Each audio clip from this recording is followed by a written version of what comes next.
Kan Mas Didi sudah saya jadikan host. Enggak, Bu. Yang jadikan host Rofiko aja, Bu. Pakai punyanya Rofiko sekalian aja.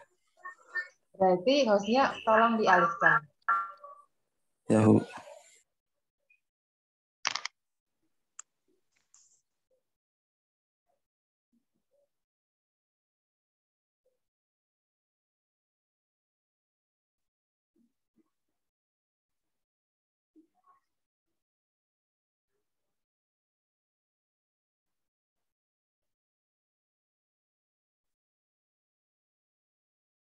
Bagaimana Mas Didi? Bisa mengalihkan hostnya ke Mbak Rofiko?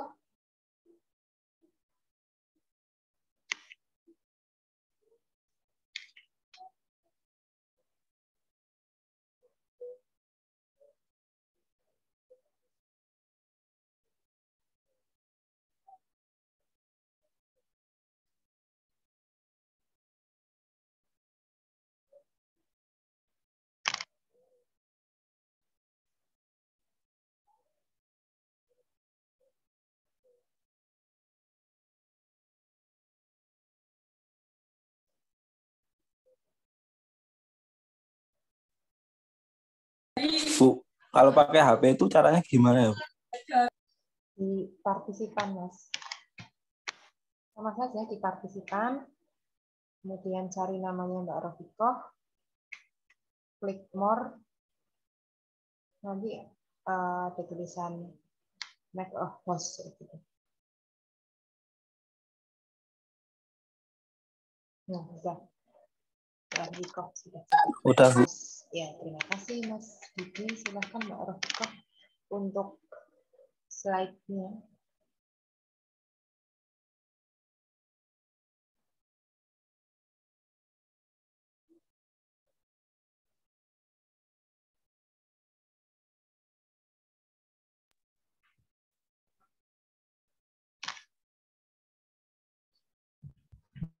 Belum terlihat ya, Bu?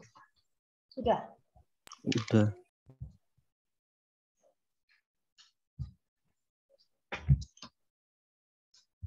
Sudah terlihat? Sudah. Sudah. Ya.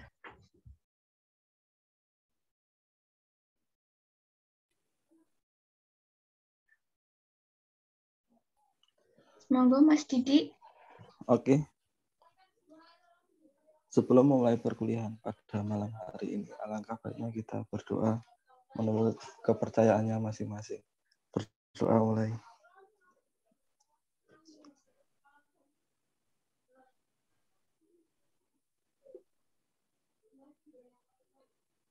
Berdoa selesai.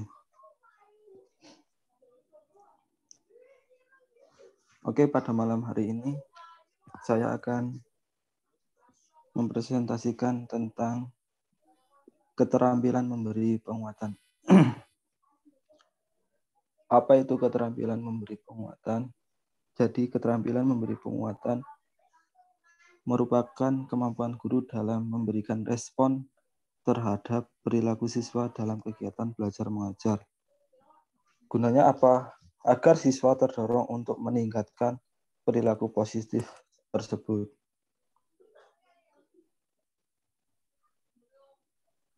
Jadi, gunanya kemampuan memberi penguatan yaitu agar siswa itu lebih terdorong untuk berperilaku baik, berperilaku bisa menghargai sesama, siswa bisa mendorong perilaku yang positif-positif. Lanjut Mbak Rofiko.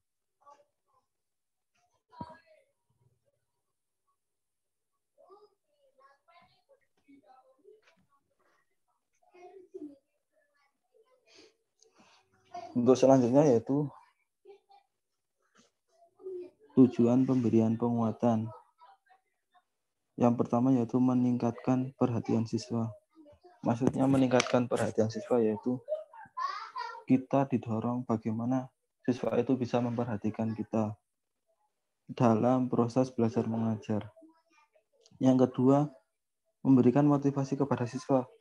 Jadi, semisal ada siswa yang tidak bisa mengerjakan, tidak mengerti pelajaran, jadi kita jangan cuma terus melanjutkan materi, tapi alangkah baiknya kita memberikan semangat. Ayo kamu pasti bisa. Oh teman-teman kamu semuanya bisa kok, masa kamu enggak? Terus yang ketiga, mengubah tingkah laku siswa. Jadi mengubah tingkah laku siswa maksudnya gini, misalnya ada siswa yang dalam proses belajar mengajar, dia hanya cuma bermain, bercanda, terus misal ada yang tidur.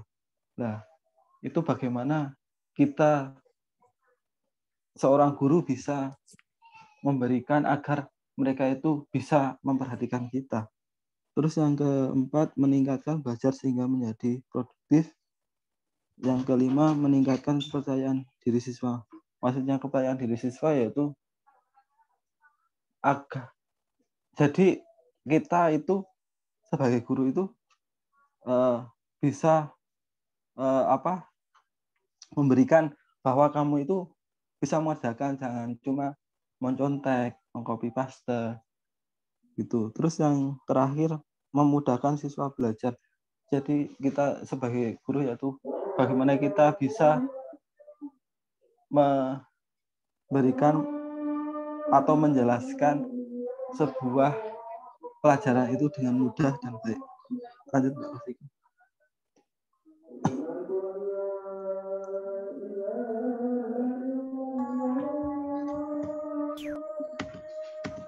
Bentar, Mas. Belum jalan ya? Belum.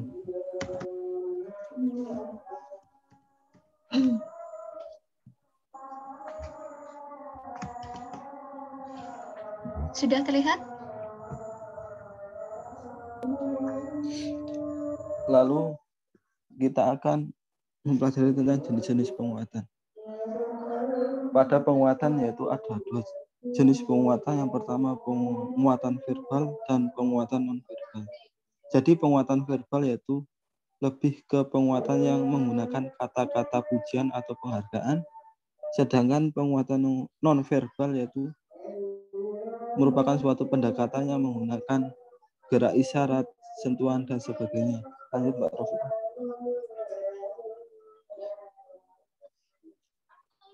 Jadi ini contoh dari penguatan verbal. Penguatan verbal contohnya yaitu berupa kata-kata bagus, betul, pintar, dan 100. Lanjut Mbak Rafika. Sedangkan penguatan nonverbal lebih ke contohnya yaitu sebuah penguatan gerak isyarat.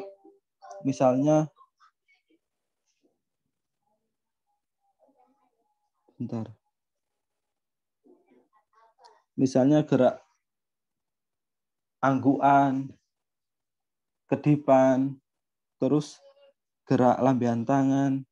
Sedangkan penguatan pendekatan yaitu misalnya ada sebuah siswa yang tidak paham, lalu guru itu mendekati dan memberi motivasi. Sedangkan penguatan dengan sentuhan, misalnya dengan tepukan tangan, dengan melambaikan tangan. Terus penguatan dengan kegiatan menyenangkan, misalnya dengan tebak-tebakan atau dengan yang lain. Yang terakhir penguatan berupa simbol atau benda. Misalnya ada yang bisa memberi jawaban dengan benar dan tepat, maka dia diberi bintang atau tanda bulan di dadanya. Lanjut Mbak Rafika. Jadi kesimpulan dari pembelajaran keterampilan memberi penguatan yaitu bahwa keterampilan memberi penguatan merupakan suatu proses pembelajaran yang mempunyai keterampilan seorang guru dalam merespon secara positif agar suatu tingkah laku siswa dapat memungkinkan tingkah laku tersebut muncul kembali. Mungkin itu presentasi dari saya. Ada yang mau bertanya?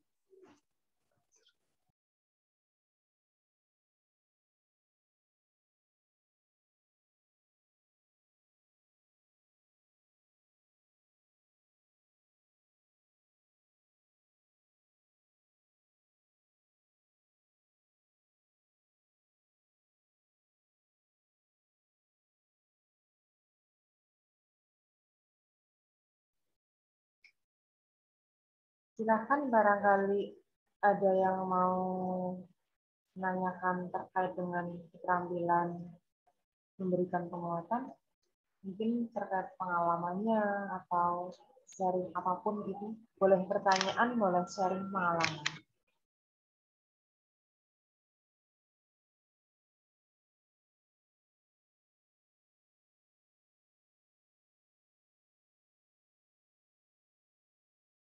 Kayaknya udah pada dong semua, Bu. Jadi nggak bisa. Sudah paham semua ya terkait dengan keterampilan penguatan ya. Oke, enggak apa-apa. Mungkin masih berpikir terkait pertanyaannya. Mungkin lanjut saja. Biar nanti sekalian setelah Mbak Rafikoh boleh memberikan pertanyaan juga untuk Mas Didi. Silakan Mbak Rafikoh.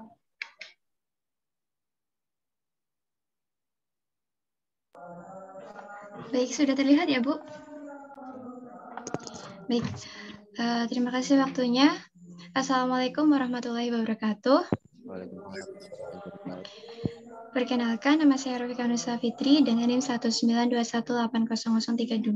Pada kesempatan kali ini, saya akan menjelaskan sedikit materi mengenai keterampilan mengelola kelas. Apa sih itu keterampilan mengelola kelas? Pengelolaan kelas secara umum adalah penciptaan kondisi di mana dapat memungkinkan pengelolaan pembelajaran dapat berlangsung secara optimal. Pengertian pengelolaan kelas berdasarkan pendekatan menurut Weber tahun 1977 mengatakan ada dua. Yang pertama, berdasarkan pendekatan otoriter, yaitu pengelolaan kelas adalah kegiatan kegiatan guru mengontrol tingkah laku siswa. Yang kedua, berdasarkan pendekatan permisif, yaitu kegiatan guru memberikan kebebasan kepada siswanya untuk melakukan aktivitas apa saja yang mereka inginkan. Rafikoh? Iya, Bu. Sebentar. PowerPoint-nya tidak jalan. Ya, selanjutnya mengenai tujuan pengelolaan kelas. Menurut Usman tahun 2002 ada tujuan pengelolaan kelas. Belum jalan PPT-nya. Sekarang sudah jalan, Mas. Alsa? Belum. Di kita belum. Tidak Di sini belum. Di sini sudah, Bu. Berarti belum jalan ya, Bu? Belum. Dari tadi belum, masih berhenti di tempat. Mungkin nggak usah di slideshow. Oh ya. Nah, itu kasusnya sama kayak saya. Tadi pengertian sudah. Sekarang mengenai tujuan pengelolaan kelas. Sudah terlihat ya, Bu? Sudah. Ya. Menurut Usman, pada tahun 2002, tujuan pengelolaan kelas itu terdapat dua. Yang pertama, tujuan umumnya. Tujuan umumnya adalah menyediakan dan menggunakan fasilitas belajar sehingga siswa dapat mendapatkan hasil yang baik. Lalu yang kedua, tujuan khususnya adalah mengembangkan kemampuan siswa dan juga mengembangkan kemampuan siswa dalam menggunakan alat peraga atau fasilitas belajar dan juga menyediakan kondisi-kondisi di mana siswa dapat belajar, bekerja, dan juga kita dapat membantu siswa untuk mendapatkan hasil yang mereka harapkan. Selanjutnya yaitu mengenai komponen keterampilan mengelola kelas. Yang pertama, menunjukkan sikap tanggap. Maksudnya adalah di sini guru harus menunjukkan sikap tanggapnya agar siswa itu merasa dekat dengan kita. Contohnya, ada seorang siswa yang terlambat masuk sekolah. Jadi kita menunjukkan sikap tanggap kita sebagai seorang guru, yaitu menanyakan kenapa anak tersebut bisa terlambat masuk sekolah. Yang kedua, yaitu membagi perhatian. Jadi maksudnya di sini adalah seorang guru dapat membagi perhatiannya dalam berbagai kegiatan pembelajaran dalam satu waktu dengan cara verbal dan visual. Yang visual yaitu mengubah pandangan dalam perhatiannya di aktivitas pembelajaran. Sedangkan yang secara verbal yaitu seorang guru dapat memberikan tanggapan maupun komentar-komentar dalam aktivitas pembelajaran. Yang ketiga yaitu memusatkan perhatian kelompok. Maksudnya adalah memusatkan kelompok yang telah diberikan tugas sehingga seorang siswa itu terlibat langsung dalam proses pembelajaran. Caranya adalah memusatkan topik pembelajaran dan juga menuntut tanggung jawab siswa untuk mempresentasikan atau melaporkan hasil diskusinya. Yang keempat yaitu memberikan petunjuk yang jelas. Jadi maksudnya di sini adalah seorang guru harus memberikan petunjuk yang jelas kepada siswanya agar siswa tidak merasa bingung dalam perintahnya maupun tugasnya. Yang kelima yaitu menegur. Jadi di sini guru dapat menegur siswa yang melakukan hal-hal yang menyimpang dengan kata-kata yang halus, tidak menggunakan kata-kata yang kasar, dan juga kata-kata yang menghina. Dan yang terakhir yaitu memberikan penguatan. Jadi segala sesuatu tingkah laku siswa dapat diberikan penguatan, baik itu penguatan negatif, positif, dan lain sebagainya. Dan juga guru dapat memberikan teguran bagi siswa yang melakukan hal-hal yang menyimpang. Untuk selanjutnya yaitu mengenai prinsip-prinsip pengelolaan kelas. Yang pertama ada kehangatan dan keantusiasan. Di sini guru dapat memberikan keakraban dan kehangatan kepada siswanya dengan menunjukkan semangat tanggung jawab yang tinggi sehingga siswa dapat melaksanakan tugasnya dengan sebaik-baiknya. Hal ini akan berhasil dalam mengimplementasikan pengelolaan kelas. Yang kedua, tantangan. Jadi di sini guru dapat menggunakan kata-kata atau tantangan yang dapat meningkatkan gairah siswa dalam pembelajaran sehingga tidak memunculkan perilaku yang menyimpang. Yang ketiga, adanya bervariasi. Maksudnya adalah guru harus bisa bervariasi dalam metodenya, model pembelajarannya, maupun strategi pembelajarannya sehingga siswa itu tidak merasa bosan berada di dalam kelas. Yang keempat, adanya keluasan. Misalkan di dalam proses pembelajaran ada gangguan-gangguan yang disebabkan oleh siswa, maka sikap keluasan kita adalah memiliki keluasan tingkah laku, yaitu mengubah strategi pembelajarannya menggunakan keterampilan yang lainnya. Yang kelima yaitu penekanan pada hal-hal yang positif. Jadi di sini maksudnya adalah guru dapat mendidik dan mengajarkan siswa untuk melakukan hal-hal yang positif dan menghindari hal-hal yang negatif. Yang keenam adalah penanaman disiplin diri. Jadi, seorang guru harus selalu memberikan dorongan kepada siswanya untuk menanamkan disiplin diri. Agar berhasil, maka seorang guru memberikan contohnya terlebih dahulu, misalkan dengan membuang sampah pada tempatnya, menggunakan seragam sekolah sesuai pada harinya. Selanjutnya yaitu mengenai pendekatan-pendekatan dalam pengelolaan kelas. Yang pertama ada pendekatan modifikasi perilaku. Pendekatan ini dapat disimpulkan bahwa perilaku aktivitas yang diutamakan itu adalah penguatan tingkah laku siswa yang baik maupun yang kurang baik. Adapun teknik-teknik yang dapat diterapkan, yang pertama ada penguatan negatif, yang kedua adalah penghapusan, yang ketiga adalah penghukuman. Yang pertama, tekniknya penguatan negatif, maksudnya adalah pengurangan hingga penghilangan stimulus yang tidak menyenangkan untuk mendorong terulangnya perilaku yang diharapkan. Yang kedua, penghapusan. Penghapusan adalah usaha mengubah tingkah laku peserta didik dengan cara menghentikan respon terhadap tingkah laku mereka yang semula dikuatkan oleh respon itu. Yang terakhir yaitu hukuman, yaitu menghentikan secara langsung perilaku anak yang menyimpang. Selanjutnya mengenai pendekatan sosial emosional. Maksudnya adalah dapat disimpulkan pendekatan ini bahwa pendekatan ini mengutamakan hubungan yang baik antar personal, misalkan guru dengan siswa, siswa dengan siswa lain, sehingga mereka itu merasa senang dan aman berada di dalam kelas. Dan yang terakhir yaitu pendekatan proses kelompok. Pendekatan proses kelompok ini dapat disimpulkan bahwa pengalaman belajar siswa itu didapatkan dari kegiatan kelompok yang di dalamnya itu terdapat norma-norma dan tujuan yang ingin mereka capai. Itulah sedikit keterampilan mengelola kelas. Mungkin ada yang ingin ditanyakan?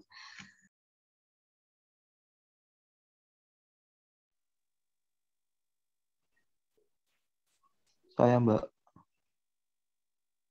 Ya, silakan.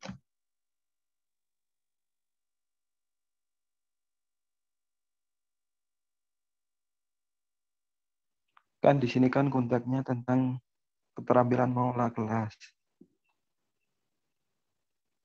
Apa ya?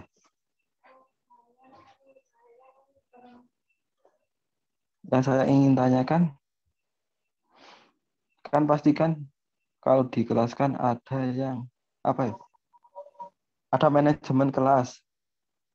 Nah, yang saya ingin tanyakan kan terkadang kan ada peserta didik yang beraktif. Terus apa yang akan Mbak Rofiko lakukan ketika menghadapi peserta didik yang beraktif di dalam kelas? Baik, terima kasih. Untuk selanjutnya, ada yang ditanyakan?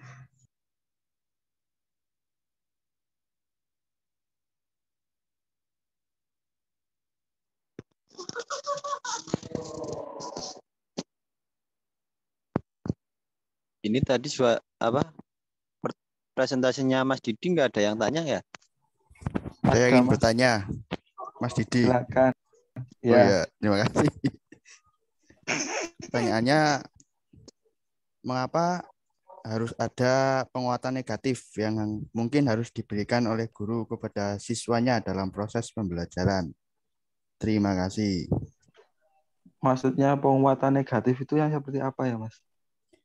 Ya, mungkin dapat siswa tersebut menghancurkan kondisi kelas. Mungkin suasana di dalam kelas itu ya mungkin troublemaker lah, seperti itu.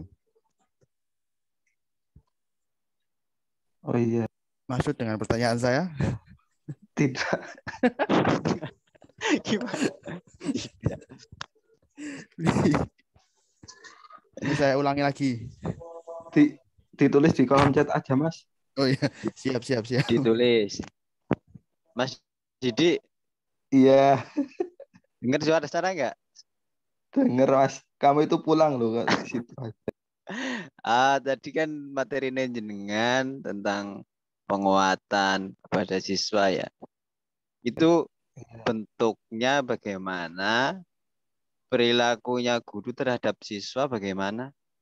Kan nggak mungkin penguatan itu, kamu siswa nggak kuat, kamu harus kuat. Nggak mungkin kayak gitu. Ini bentuknya gimana? Contohnya lah, buat buat tambahan dari, nggak tambahan sih.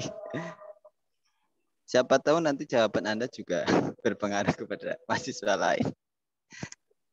Tulis aja, Mas, di kolom chat. Oh, ditulis. Iya, tulis aja. Ya udah.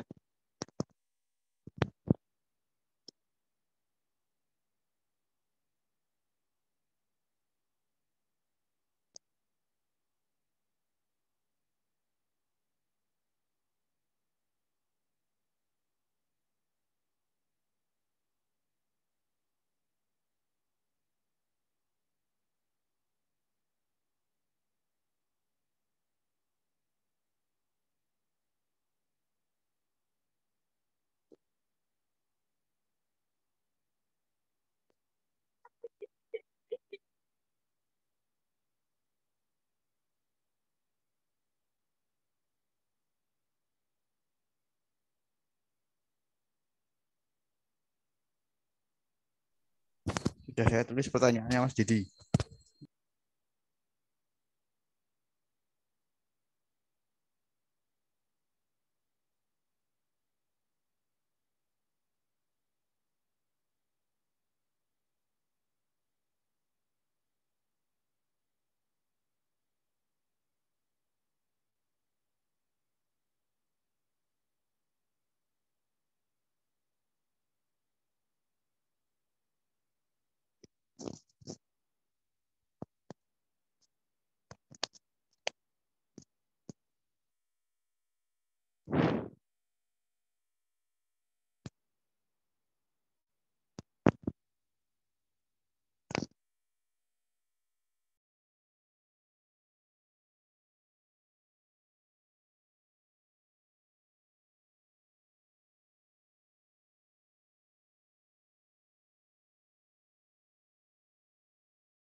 Mbak Esti mau bertanya apa?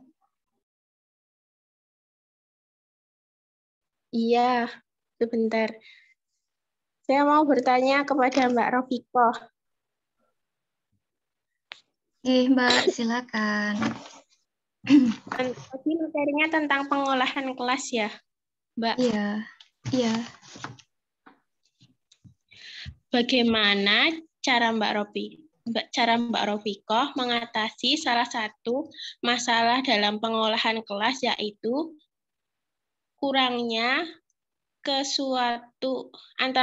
satu siswa dengan kelompok-kelompok dalam kelas.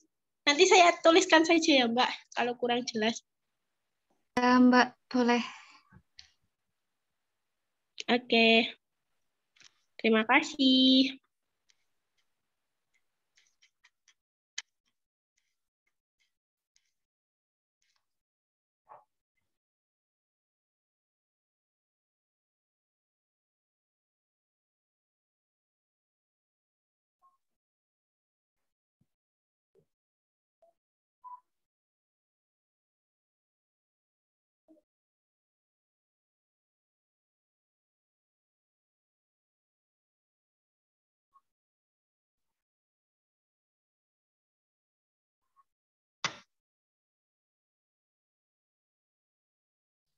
Bu, boleh menjawab sekarang, Bu? Boleh, silahkan. Ya, saya akan menjawab pertanyaannya dari Mas Didik tadi ya, mengenai cara menghadapi siswa yang hiperaktif. Yang pertama, menurut saya mungkin ya, saat tingkah laku siswa tersebut sudah tidak terkendali, maka beri sentuhan lembut adalah salah satu gerakan untuk menenangkan siswanya. Nah, cara yang kedua, bila siswa tersebut sudah agak marah atau gimana, agak marah berlebihan, mintalah anak tersebut untuk menarik nafas agar bisa tenang. Lalu langkah yang terakhir menurut saya bisa memindahkan tempat duduk yang hiperaktif dengan yang kurang aktif. Misalkan jangan yang hiperaktif dan hiperaktif nanti akan mengganggu proses pembelajaran. Mungkin seperti itu Mas Didi, atau yang lain bisa menambahkan.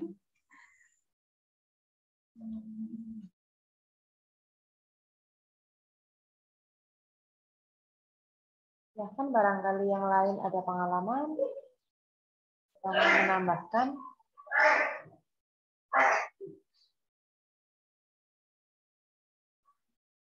Mas Didi, bagaimana jawaban dari Mbak Rafiko? Tadi jawabannya apa ya, Bu? Tadi jawabannya apa? Berarti nggak mendengar. Lagi cari jawaban, Bu.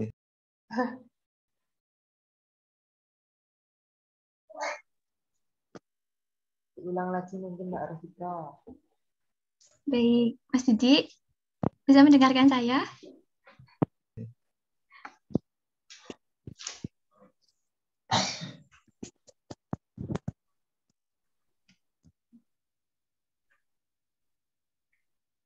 Sepertinya sinyalnya susah. Mungkin. Ya, enggak. Baik, saya ulangi jawaban saya. Saat tingkah laku sudah tidak terkendali, siswanya itu bisa diberikan sentuhan lembut. Dan lalu langkah yang kedua yaitu ketika siswa tersebut sudah memiliki gelagat marah, maka dampingi siswa tersebut untuk meminta menarik nafas agar merasa tenang. Lalu langkah yang ketiga yaitu memindahkan siswa yang hiperaktif dengan yang kurang aktif agar tidak mengganggu proses pembelajaran. Mungkin begitu Mas Didi.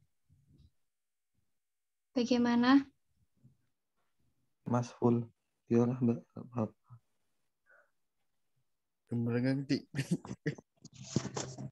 Sudah puas belum atas jawaban dari Mbak Rafiko? Iya, Mbak, nggak apa-apa. Udah, Bu. Mau soal, Bu. Mungkin yang lain ada yang mau ingin menanggapi atau menambahkan?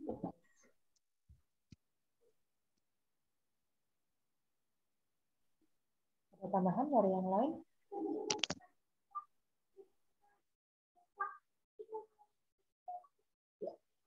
Mungkin dari saya ya.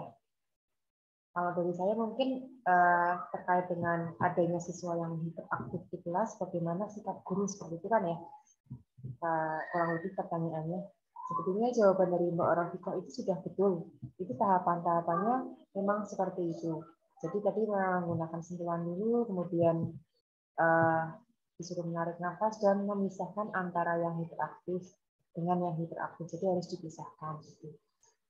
Itu betul sekali. Mungkin selain itu juga kita harus tahu dulu hiperaktifnya itu memang hiperaktif yang penyakit. Kan ada yang namanya penyakit hiperaktif ya. Di ABK yang memang betul-betul penyakitnya itu hiperaktif itu ada. Namun ada yang hiperaktifnya masih masih biasa, masih dianggap wajar seperti itu. Jadi kita harus tahu dulu manakah ini dinamakan hiperaktif yang betul-betul penyakit atau bukan. Karena kalau misalkan ternyata itu hiperaktifnya penyakit, sebetulnya kan ada treatmentnya sendiri seperti itu. Kan kadang memang ada sekolah yang satu SD memang itu SD-nya bukan SD apa sih namanya SLB ya, bukan sekolah luar biasa. Mungkin sekolah yang normal atau reguler biasa. Namun kadang ada siswa yang atau sekolahnya menerima siswa yang ABK seperti itu. Itu memang tugas dari gurunya sebetulnya memang seharusnya ada guru ABK di situ. Kalau memang SDM-nya SDM-nya ada. Jadi guru SLB itu memang mempunyai ilmu tersendiri untuk menghadapi siswa-siswa yang ABK seperti itu. Namun kalau hiperaktifnya bisa dikatakan wajar, ya wajarnya anak masih bisa dikasih tahu seperti itu caranya dengan seperti tadi Mbak Rafika. Jadi memang harus tahu dulu hiperaktif yang bagaimana. Itu sih mungkin tambahan dari saya. Silahkan selanjutnya pertanyaan selanjutnya. Ya, Bu. Saya mau menjawab pertanyaan David.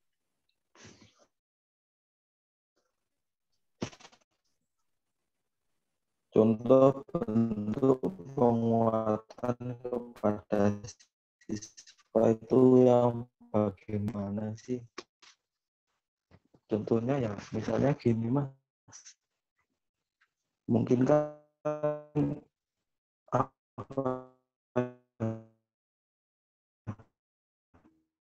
Putus-putus Mas Didi. kamu kan Suaranya nggak jelas. kan jadi guru toh. Jadi guru terus gini Mas. Mungkin kamu itu menguji misalnya anak sedang mengerjakan sinyalnya. Suaranya Mas Didi. Sinyal mungkin Mas. Biasanya kalau sampai ke sininya lambat sekali itu sinyal. Ya Bu, sinyal habis. Hujan nih Bu. Hujan. Baru ada itu. Silakan. Sekarang gimana ya? Ya, sudah lancar. Mungkin gini maksudnya Mas David ya. Misalnya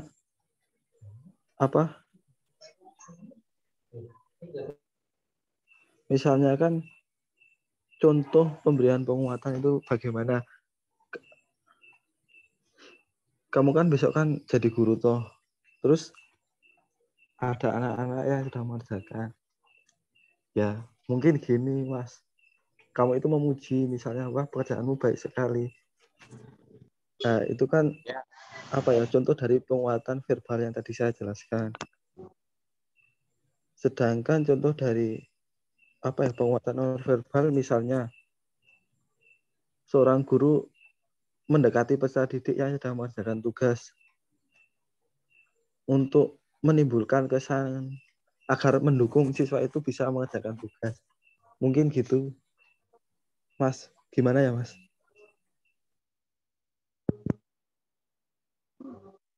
Mendekat bukan berarti kita harus mendekati, tapi menurut saya mendekat memberi penguatan kepada siswa itu banyak hal. Contoh motivasi, kita memberi semangat, kita memberi ibaratnya arahan lah. Ya mungkin paparan Mas Yudi sudah mendekati, ya menurut saya sudah baik lah. Tapi cukuplah Mas Yudi. Ada lagi nggak, Mas?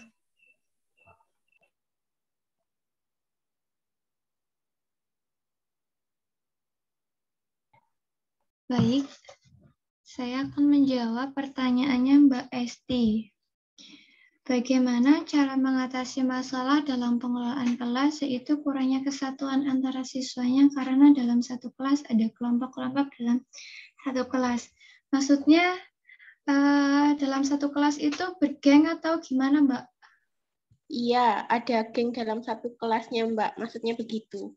Oh ya, baik. Menurut saya, bagi seorang guru, mungkin akan terlihat ya, ada geng 1, ada geng A, dan geng B. Maka kalau saya mungkin menanyakan terlebih dahulu kenapa kalian bergeng dan saling menjauh, nggak berteman satu sama lain.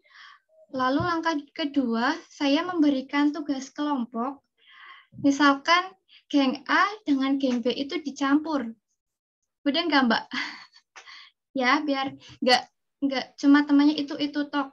Lalu yang kedua, yang ketiga, mungkin cara saya itu memindahkan tempat duduk antara kelompok yang si geng A dan si geng B itu berbaur, nggak memisah antara yang duduk antara si A saja, nanti si B saja. Jadi si A dengan si B, si A dengan si B. Mungkin begitu, Mbak Esti. Bagaimana?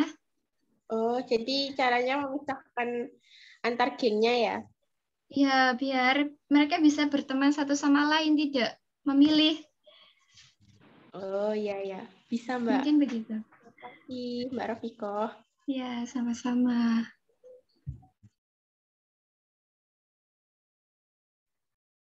Oke, gantian saya ya, Mbak.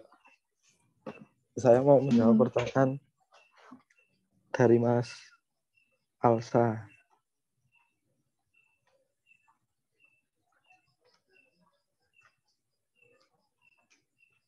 Jelaskan mengapa guru terkadang memberikan penguatan negatif terhadap siswa untuk kebaikan proses pembelajaran.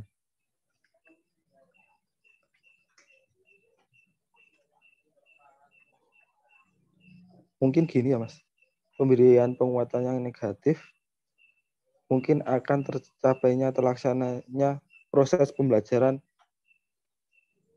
menjadikan suasana yang menyenangkan dan pembelajaran itu dapat dikatakan efektif yang dapat berimbas kepada motivasi siswa dan hasilnya belajar siswa yang dapat meningkat. Mungkin gitu, Mas. Gimana Mas? Jadi mungkin bisa lebih pelan. Kesusu. Saya mikir, sah. Jadi gini, Mas. Guru yang memberikan penguatan negatif kepada siswa maka dapat menghancurkan kondisi kelas. Jadi, pemberian penguatan yang terlaksana selama proses pembelajaran akan menjadikan suasana kelas yang menyenangkan dan pembelajaran dapat dikatakan efektif yang dapat berimbas kepada motivasi siswa dan dapat menghasilkan belajar yang lebih meningkat lagi. Mungkin begitu, Mas. Gimana, Ya. Mas Alsa? Terima kasih ya atas jawabannya, Mas Yudi. Mau menambahkan nggak, Mas? Kalau bisa dicontohkan penguatan negatifnya itu seperti apa ya, Mas Yudi? Mungkin misal kamu itu anak nakal atau bagaimana? Kan itu bisa termasuk penguatan negatif. Ya, penguatan negatif. Misalnya gini, Mas.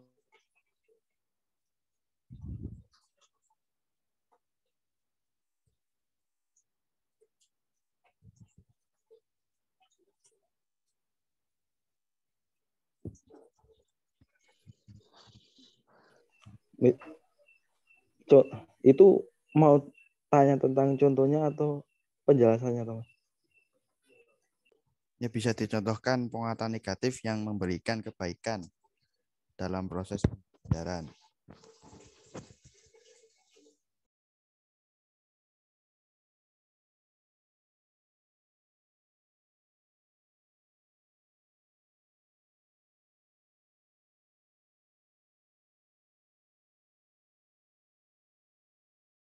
Contoh penguatan yang memberikan contoh penguatan negatif yang memberikan apa, Mas, tadi? Ini mungkin bisa saja memberikan kebaikan atau memperbaiki proses pembelajaran. Contohnya gini, Mas.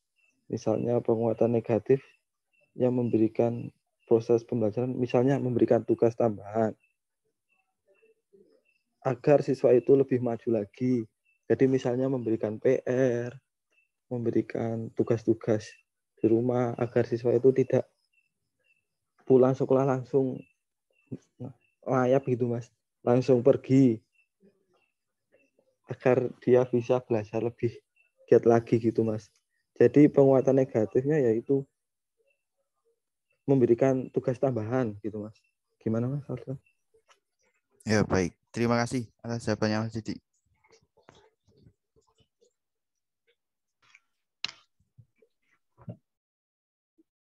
Sudah semua? Sudah puas semua atas jawaban dari para penyaji? Ada yang menambahkan atau mau bertanya lagi?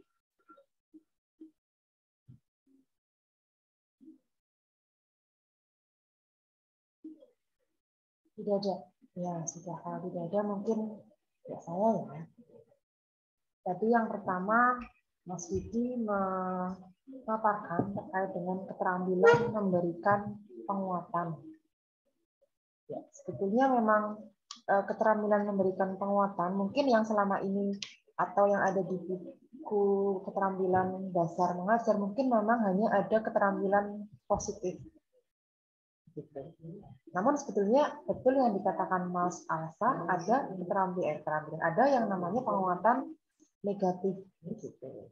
Ada dua, yaitu penguatan negatif dan penguatan positif. Kalau kenapa kok kita memberikan penguatan? Itu tujuannya sebetulnya ingin merubah sikap siswa yang awalnya tidak perhatian ke kita menjadi perhatian, yang awalnya tidak memperhatikan ke kita menjadi memperhatikan, yang awalnya tidak termotivasi belajar menjadi termotivasi belajar, seperti itu. Yang awalnya mungkin tidak berkesan dengan kita, akhirnya dengan kita memberikan penguatan positif mungkin itu akan menjadi punya kesan tersendiri ke kita, seperti itu. Kemudian terkait dengan penguatan negatif dan penguatan positif, tadi saya menyampaikan penguatan ini sebaiknya memang merubah siswa dari yang awalnya mungkin tadi tidak terkesan menjadi terkesan dan yang lainnya ya. Itu kalau yang penguatan negatif yang tadi Mas Alsa sampaikan, itu memang kenapa adanya penguatan negatif. Kalau positif mungkin kalian sudah tahu ya, tadi yang sudah dijelaskan Mas Didi apa saja, banyak. Namun kalau yang penguatan negatif itu nama lainnya biasa hukuman. Hukuman itu termasuk penguatan negatif. Kalau penguatan positif itu penghargaan atau apresiasi, yaitu penguatan positif. Contoh hukuman atau punishment ya, ketika guru itu menghukum siswa dalam bentuk apapun, itu termasuk penguatan negatif. Namun penguatan negatif, kalau menurut saya sendiri itu menerapkan penguatan negatif harus kita lihat dulu siswanya. Kalau siswanya ketika kita kasih penguatan positif kok tidak ada perubahan ke yang lebih baik, berarti dia pasnya menggunakan penguatan negatif seperti itu.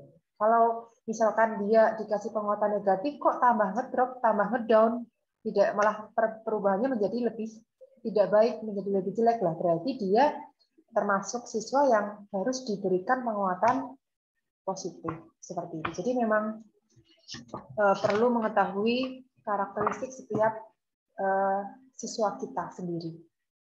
Makanya kadang di sekolah kan ada yang guru menghukum, misalkan di depan kelas, kakinya dinaikkan, kakinya diangkat, ya kah, tangannya pegang telinga, loh, itu sebetulnya termasuk salah satu penguatan negatif. Tujuannya supaya dia tidak melakukan hal yang sama lagi seperti itu.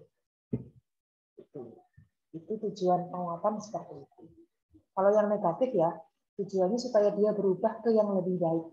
Namun kalau yang positif supaya dia menjadi lebih semangat lagi, termotivasi lagi. Seperti itu. Intinya sama-sama merubah ke yang lebih baik sih kalau penguatan. Itu. Paham ya berarti ya? Harusnya ya, antara penguatan negatif dan penguatan positif. Ya, penguatan negatif ya itu tadi hukuman atau punishment. Kalau penguatan positif itu seperti penghargaan, apresiasi atau reward, hadiah. Kan kadang ada anak yang senang dikasih hadiah, dipuji-puji, gitu. Tapi kadang ada juga siswa yang melakukan kesalahan atau kenakalan di dalam kelas.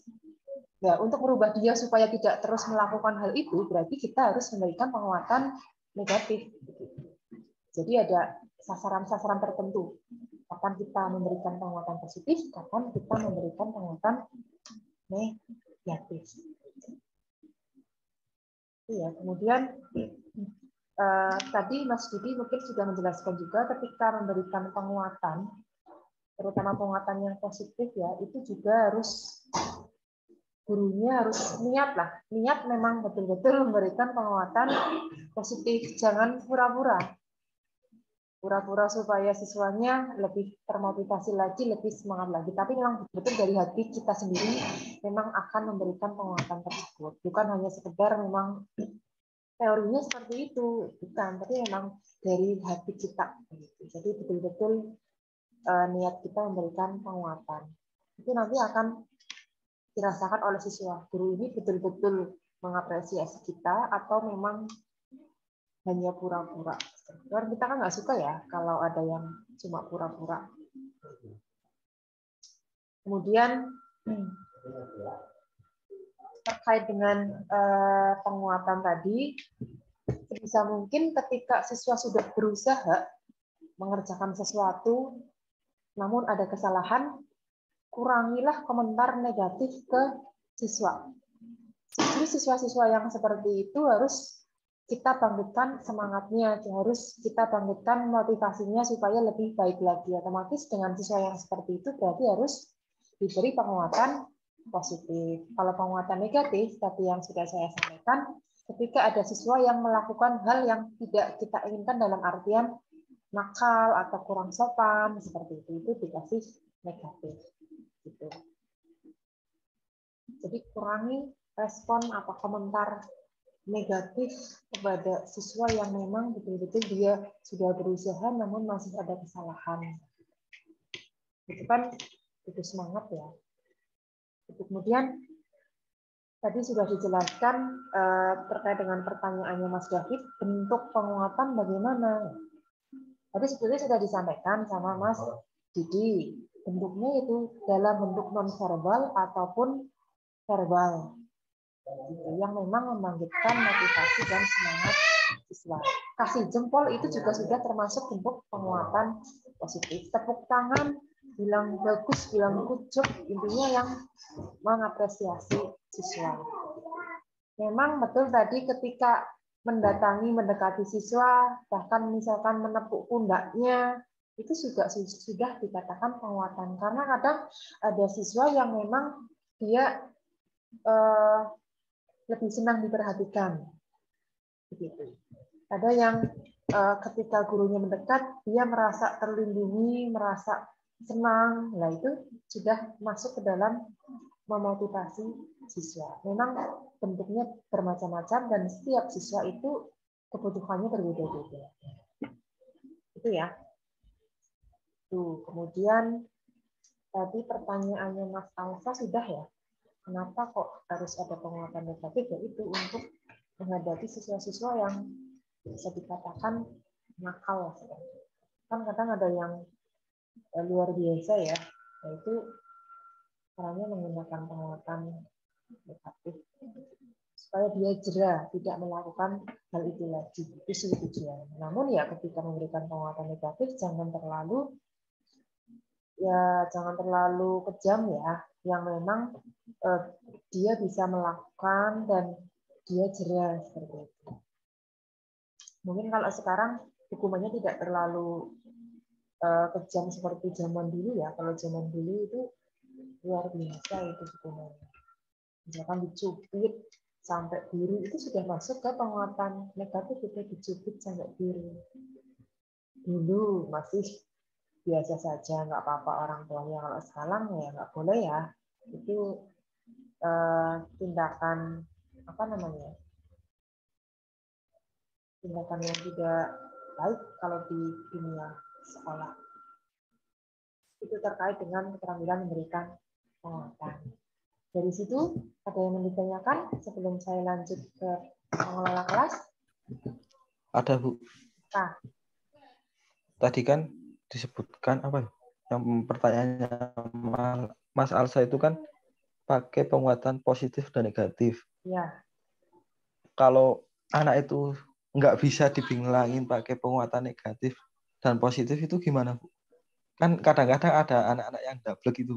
Ya.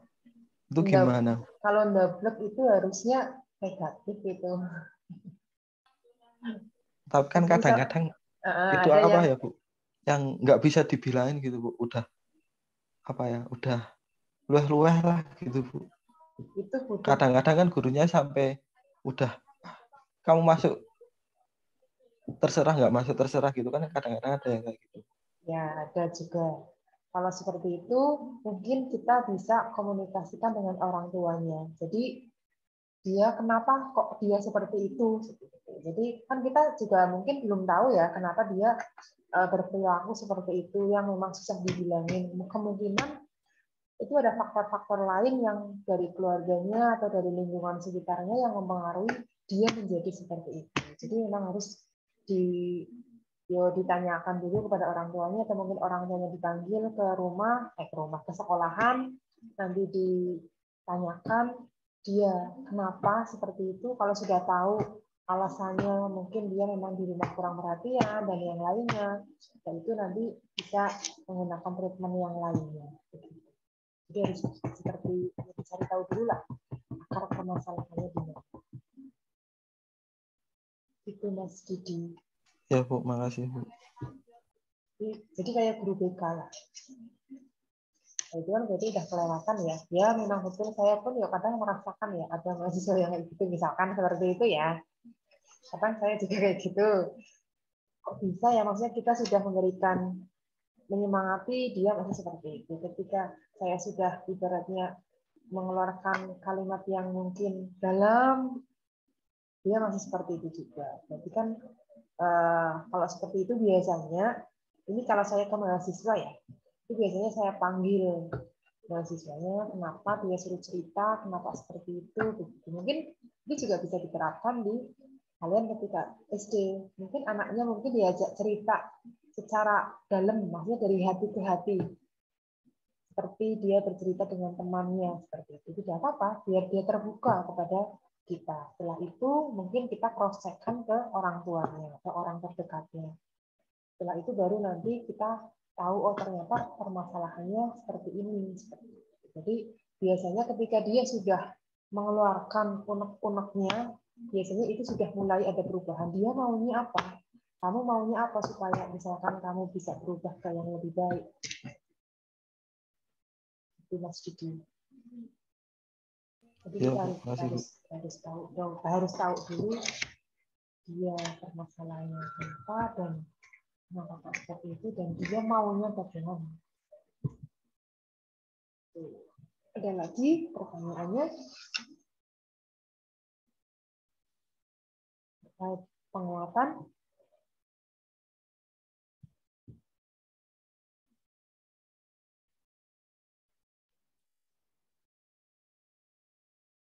Tidak. Tidak ada. Lanjut. Oke, lanjut. Lanjut sekarang ke keterampilan mengelola kelas. Ya, tadi dikatakan oleh Mbak Rafikoh dengan keterampilan mengelola kelas, ya mungkin sedikit saya review ya, ulas kembali.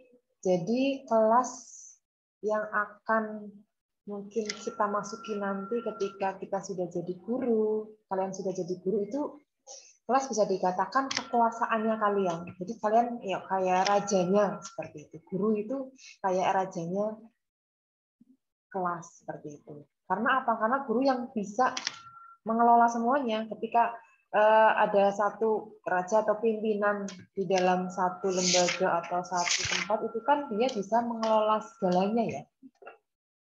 Jadi anggaplah kelas itu kalian bisa menguasainya seperti itu. Kalau kalian belum menguasai kelas, berarti kalian keterampilan mengelola kelasnya juga belum matang seperti itu. Jadi kelas itu bisa dikatakan kekuasaan terbesar guru. Jadi bisa dikatakan juga ya entah itu guru kelas ataupun guru mata pelajaran, ketika dia mengelola kelasnya sudah bagus, ya insya Allah ketika pembelajaran juga akan berhasil. Itu keterampilan mengelola kelas. Kemudian tadi sudah disampaikan prinsip-prinsipnya bagaimana, sudah dijelaskan lebih detail oleh Mbak Rafikoh. Kemudian mungkin ada beberapa hal yang harus dihindari juga ketika kalian menerapkan keterampilan mengelola kelas. Jadi kan ada prinsip-prinsip mengelola kelas ya, itu kan otomatis kalian terapkan di kelas nanti. Namun ada hal-hal yang harus dihindari.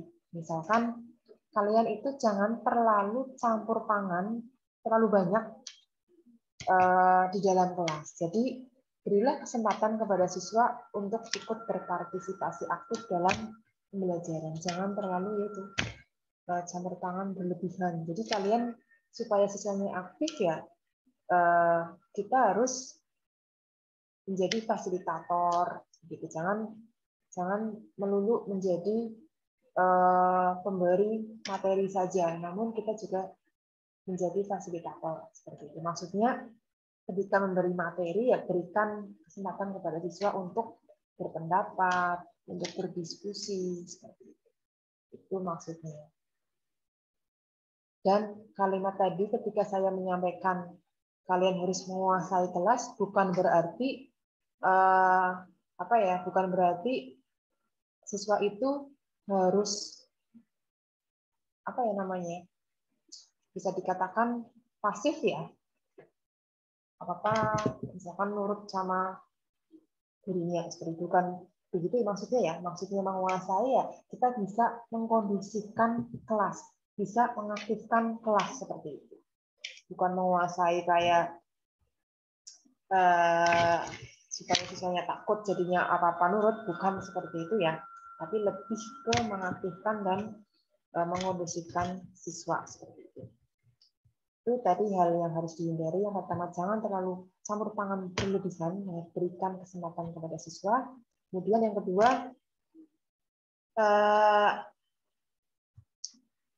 ketika ada penyimpangan, siswa misalkan terlalu asik membicarakan suatu hal atau melakukan aktivitas yang keluar dari tujuan pembelajaran. Jadi ketika mengelola kelas, guru juga jangan terlalu, biasanya kan ada yang tiba-tiba bercerita tapi menyimpang tidak sesuai dengan materi yang sedang diajarkan seperti itu.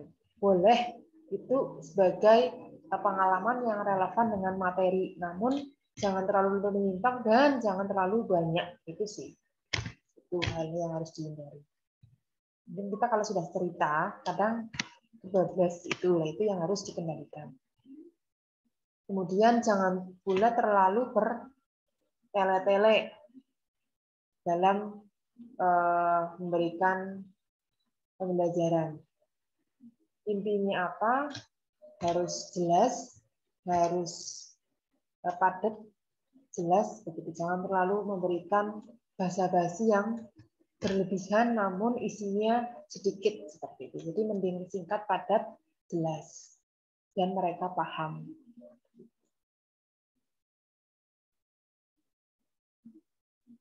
Kemudian ketika memberikan pembelajaran, ketika di awal dan di akhir juga waktunya harus disesuaikan dengan apa yang sudah diagendakan. Begitu. Misalkan mulainya kapan, ya kita harus sudah saling koordinasi dengan siswa kita. Misalkan besok kita masuk jam 7 seperti itu ya. Benar-benar kita besok memulainya jam 7 begitu. Kemudian besok pulangnya jam 9 misalkan, berarti harus jam 9 juga sudah selesai. Jadi harus antara guru dan siswa harus tahu kapan kita akan melakukan pembelajaran. Jangan tiba-tiba gurunya datang jam 8 begitu. Ternyata kemarin sudah janjian jam 7 seperti itu. Kalaupun mungkin telat dan yang lainnya itu harus menyampaikan dulu kepada siswa. Jadi harus ada komunikasi. Gitu. Itu mungkin hal-hal yang harus dihindari ya, jangan tapi bisa dikatakan ketidaktepatan dalam memulai dan mengakhiri kegiatan. Jadi itu beberapa hal yang perlu saya tambahkan terkait dengan keterampilan mengelola kelas dan keterampilan memberikan penguatan. Tadi pertanyaannya dari Mas Didi dan Mbak Esti ya. Kalau dari Mas Didi, ketika ada siswa yang hiperaktif, sudah saya tambahkan tadi ya. Kemudian kalau yang dari Mbak Esti, bagaimana caranya? Tadi ketika di dalam kelas itu ada geng-geng, ada genggong ya. Ketika di kelas itu ada geng tertentu, sebetulnya itu hal yang wajar. Kenapa? Karena salah satu karakteristik siswa usia sekolah dasar itu membentuk kelompok-kelompok, membentuk geng-geng. Itu sudah tahapannya mereka yang membentuk kelompok-kelompok. Kalaupun ada yang tidak, ya tidak apa-apa. Bukan berarti dia tidak berkarakter sebagai siswa usia SD misalkan. Tidak.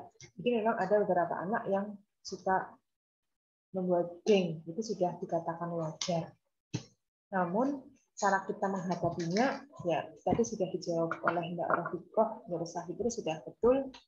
Jadi tadi jawabannya itu rolling tempat duduk ya, rolling tempat duduk, dan ketika membagi kelompok disebar seperti itu. Dan ketika menyebar, maksudnya supaya dia terpisah itu jangan sampai dia itu betul-betul mengetahui kita bahwa kita sedang memisah mereka seperti itu loh. Jadi jangan tiba-tiba misalkan coba kalian sekarang membentuk satu kelompok 4 anak, otomatis kan mereka langsung mengumpul ya, langsung cari teman seperti itu. Jangan ketika mereka sudah membentuk kelompok baru dipisahkan, itu akan jadi biasanya malah tambah ramai di kelas. Jadi harus berikan petunjuk dulu di awal. Jadi kelompoknya akan ibu bagi sesuai dengan mungkin presensi atau mungkin dengan yang sudah kalian rencanakan sebelumnya. Mungkin sebaiknya direncanakan. Kelompok 1 kelompoknya ABC, kelompok 2 ABCD seperti itu. Jadi dengan seperti itu sudah kita rencanakan dari awal. Kalau ingin memisahkan, jangan tiba-tiba di kelas itu akan terlihat sekali kita sedang memisahkan mereka.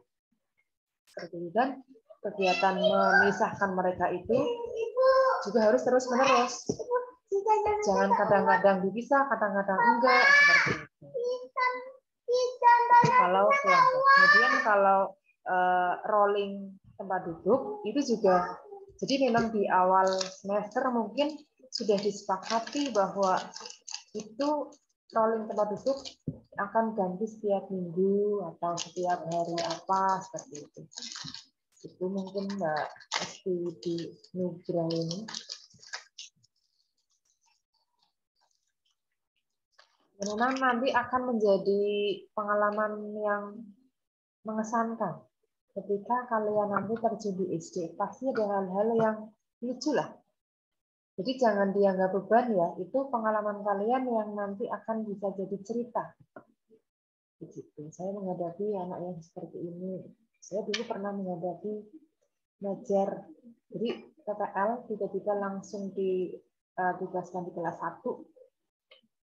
Mending ya, nek kalian mungkin kalau kalian zaman sekarang sudah banyak wadah, misalkan kalau di Hima ada PGSD mengajar, sebelumnya udah pernah mungkin ngajar di mana atau ngelesin seperti kalau dulu saya enggak, tiba-tiba langsung ditugaskan di kelas 1, kemudian ada yang minta ke belakang awalnya belakang 1, kemudian ada yang izin lagi, akhirnya separuh dari kelas itu ke belakang semua. Coba saya harus gimana ini gitu. Jadi ya itu hal yang mengesankan, walaupun di sana saat itu saya tidak bisa berbuat apa-apa. Saya benar-benar bingung, sebingung-bingungnya.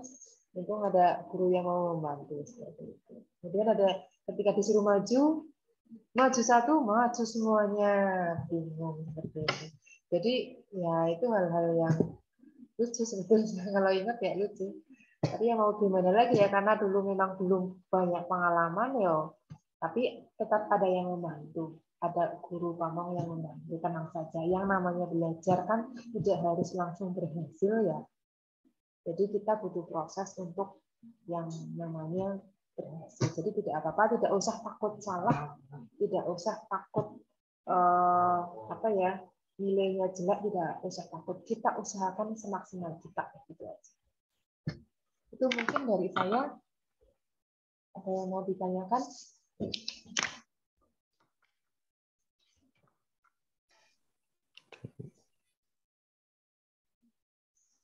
Ini untuk minggu depan berarti Mbak siapa atau Mas siapa ini? Yang mengadakan variasi siapa? Esti dan Esti dan Ayu Saraswati. Ayu. Kalau yang diskusi kecil? Saya Bu. Sendiri? Iya. Mbak Ema sendiri ya? Iya Bu. Ya, jadi bertiga ya besok hari Rabu dipersiapkan. Untuk luring atau daringnya nanti kita lihat besok ya, kemungkinan sih luring. Gitu. Kalau tadi karena saya ada kegiatan, jadi kemungkinan luring. Begitu. Luringnya di ruang micro teaching saja mungkin. Kalau kemarin kan kenapa di Kelausan? Karena saya waktu itu sedang ngisi soft skill di sana, jadi sekalian seperti itu. Kalau yang sekarang kan soft skill hari Sabtu, jadi minggu depan kalau luring berarti di ruang micro teaching. Kalaupun tiba-tiba saya ada agenda dan yang lainnya, nanti itu menyusul saja, semoga tidak ada. Kita rencanakan luring di ruang micro teaching. Siap ya Mbak Esti, Mbak Ena, dan Mbak Dita. Ya mungkin itu saja ya. Untuk pertemuan hari ini ada yang mau ditanyakan sebelum saya tutup? Itu untuk absennya belum keluar di LIJ ya Bu? Absennya masih pakai link yang sebelumnya. Oh, link sebelumnya.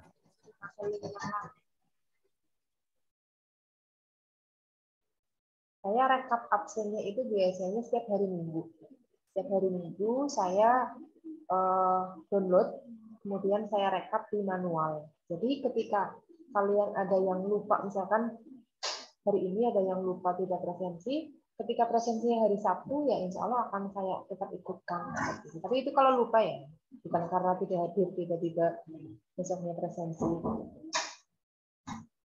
Tapi kalau udah melewati hari Minggu, ya itu akan tidak terhitung. Begitu. Saya biasanya ngerekamnya setiap hari Minggu. Saya download. Itu ya. Iya. Kalau memang tidak ada pertanyaan, saya akhiri saja. Terima kasih. Selamat ketemu lagi minggu depan dengan materi selanjutnya. Mohon maaf jika ada salah kata. Wassalamualaikum warahmatullahi wabarakatuh. Waalaikumsalam warahmatullahi wabarakatuh. Ya, sama-sama. Selamat malam, selamat tidur. Besok libur. Mesti tadi ada yang mau jalan-jalan ya, makanya nggak mau besok ya. Bu. Ada kuliah, Ibu. Ada kuliah, Bu. Ada kuliah, Pak Suyoto. Oh, kuliah. Daring. Alhamdulillah daring, Bu. Oh, akhirnya tuh nggak ada kuliah, paling besok pada nggak kuliah, nanti pada Ya, nggak diliburkan. Oh. Terima kasih ya. Saya Ya, Bu. off.